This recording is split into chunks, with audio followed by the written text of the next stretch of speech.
The hall of the Zytherian court was a cathedral of alien design, spiraling pillars that shimmered with internal light, walls lined with translucent veins pulsing like arteries, and a ceiling that curved impossibly, as though the sky itself had been folded into this chamber. Hundreds of Zytherian nobles, each taller than any human, each with eyes reflecting colors we didn't have names for, circled the dais.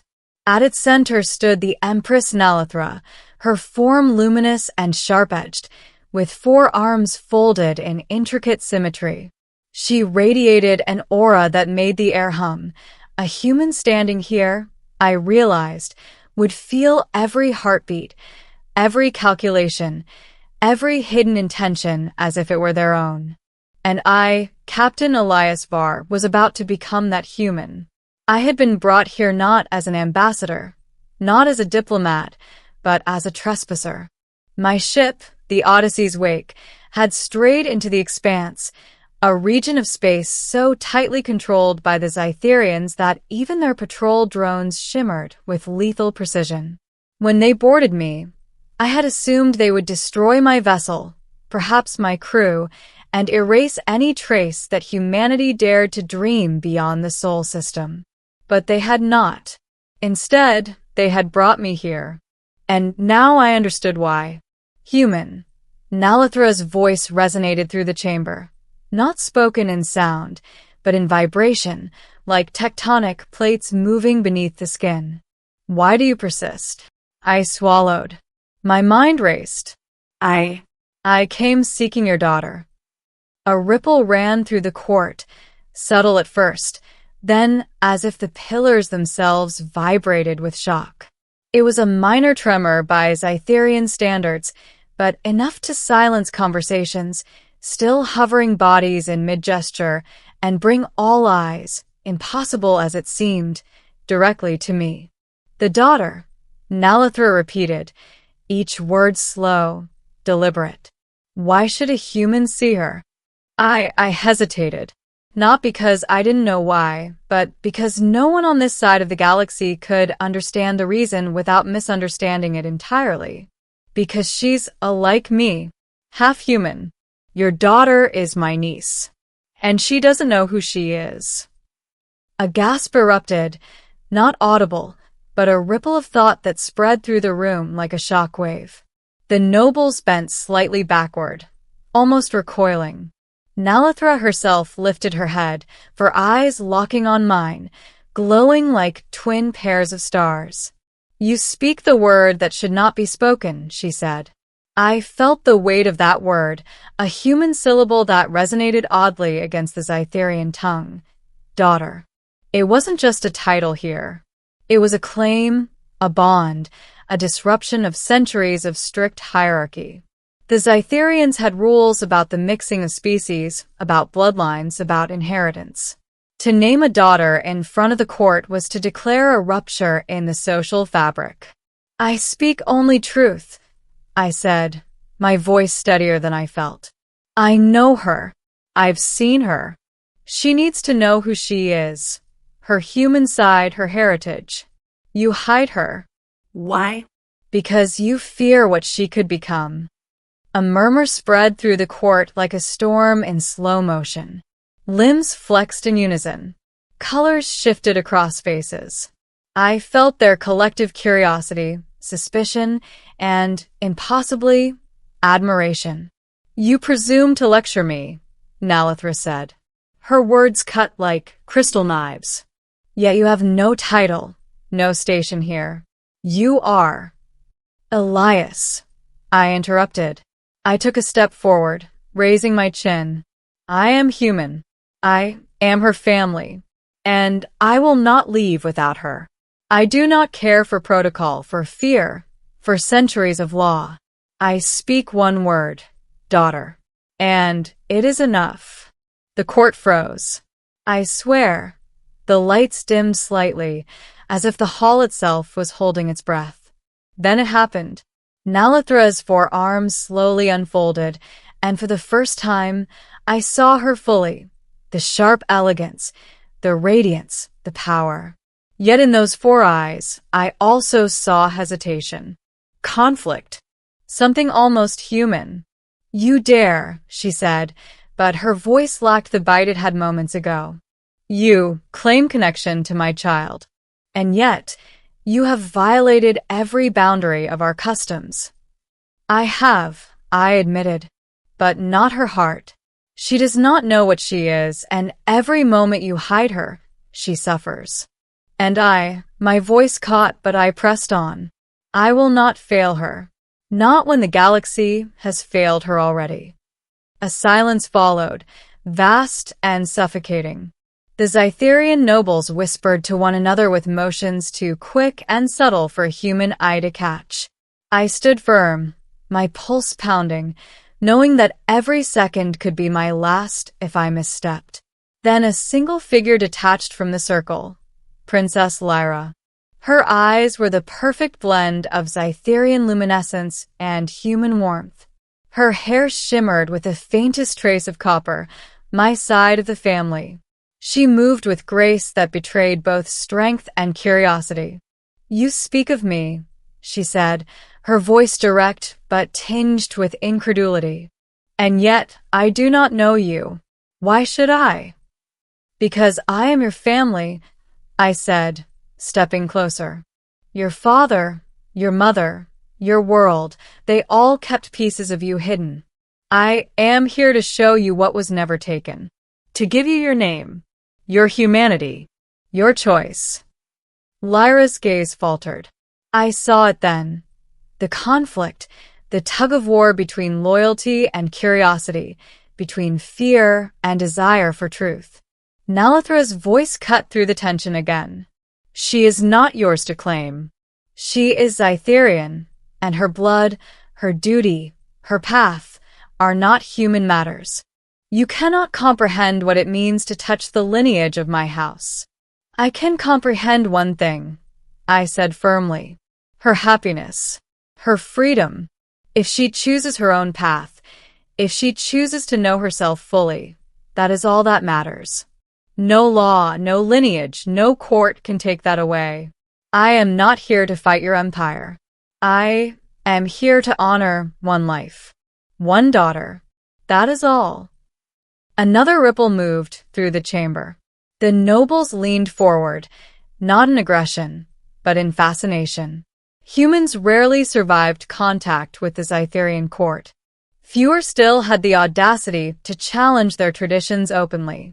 And here I was, defying centuries of custom with nothing but conviction. Stepped through. Lyra stepped closer to me. Her eyes studied my face, my posture, the truth in my words. Then, slowly, almost imperceptibly, she extended a hand. I want to know," she said. Her voice trembled, a human tremble I recognized intimately. "I want to understand. Why hide me from the truth? Why call me only Zytherian when I feel something else?" The court's murmurs became a roar of silent debate. To let a Zytherian of royal blood embrace her human side was unthinkable. It was revolution hidden in a single gesture. Nalathra's gaze fell upon her daughter.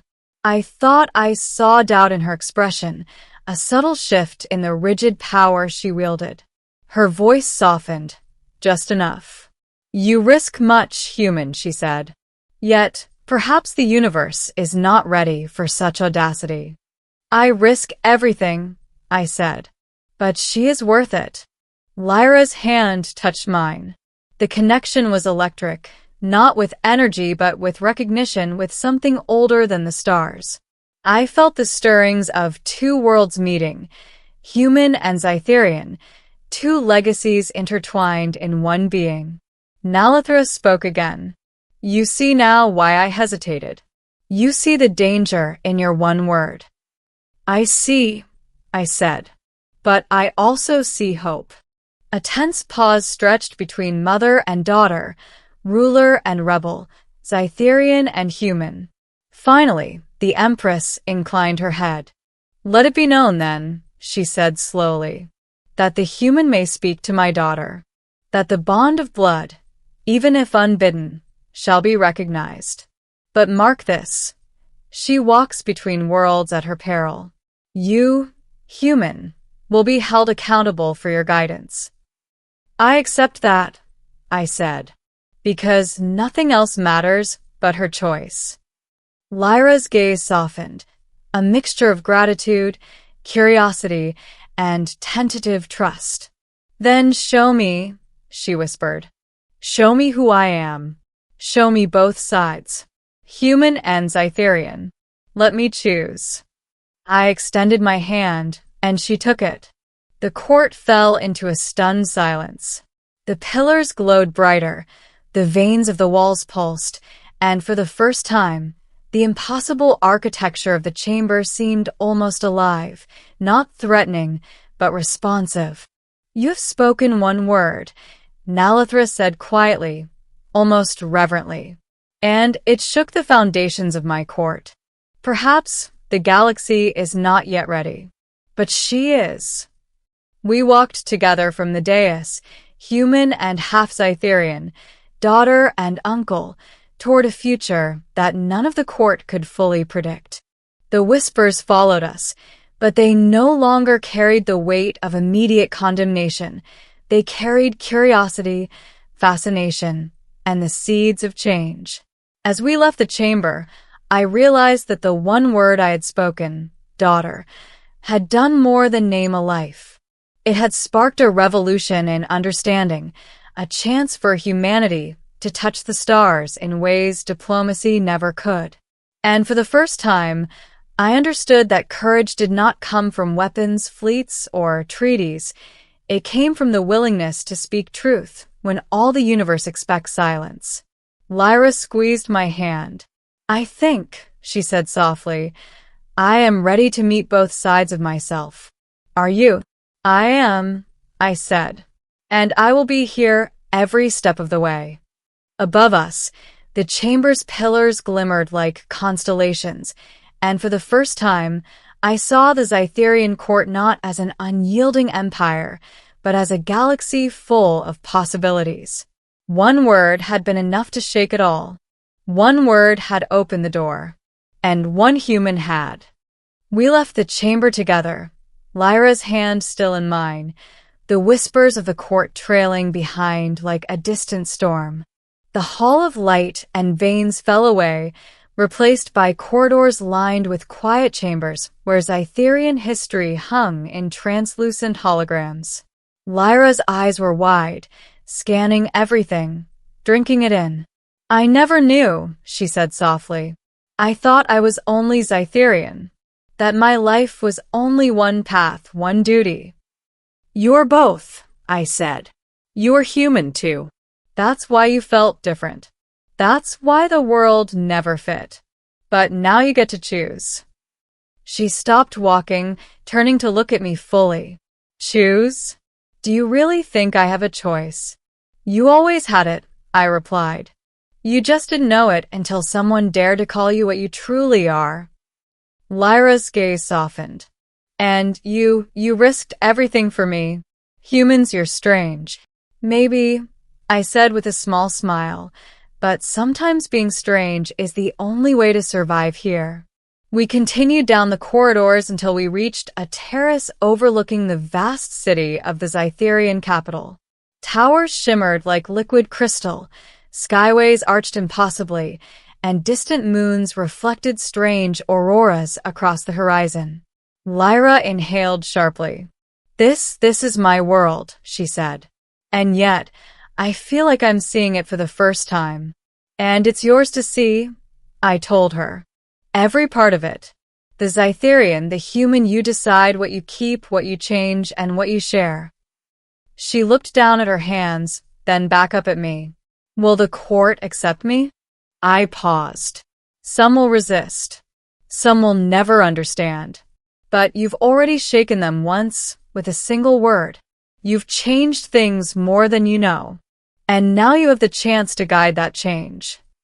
Lyra smiled faintly, the first real smile I had seen from her, one that blended human warmth with Scytherian elegance. Then I want to learn.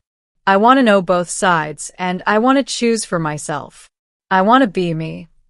That's all anyone should ever want, I said, feeling a rare peace settle over me. To be exactly who you are. Behind us, the city pulsed with alien life, but it no longer felt intimidating. It felt alive, aware, and strangely hopeful. Somewhere deep in the structures, the court murmured in astonishment, unsure whether to condemn or celebrate. But that was their concern. Lyra and I had our own path now. Come, I said, offering my arm. Let's start with the first lesson. Being human isn't just about what you look like. It's about choice, courage, and sometimes defiance. She laughed softly, a sound that blended with the wind off the terrace, and took my arm. Together, we turned to face the horizon, where the twin moons rose like sentinels over the city. For the first time, Lyra didn't look like a princess trapped by tradition. She looked like a young woman ready to claim her destiny, not human or Zytherian, but both, fully and unapologetically. And as we walked toward the future, I realized something profound. Sometimes, one word is all it takes to break silence, shake empires, and set a life free. One word, daughter, had begun a journey not even the stars could predict. Above, the sky rippled with auroras, and I felt certain that the galaxy itself was watching, waiting to see what a human and his daughter could do together. For the first time in centuries, hope was not just a whisper. It was a force, unstoppable, like the human will that dared to speak. Lyra squeezed my hand again, and for a fleeting moment, I saw not a princess, not a royal, not an AlienCourt's jewel, but a young woman discovering herself, unafraid and unbound. And I knew, without doubt, that we had only just begun. The court, the galaxy, the universe, they would tremble at our footsteps, yes.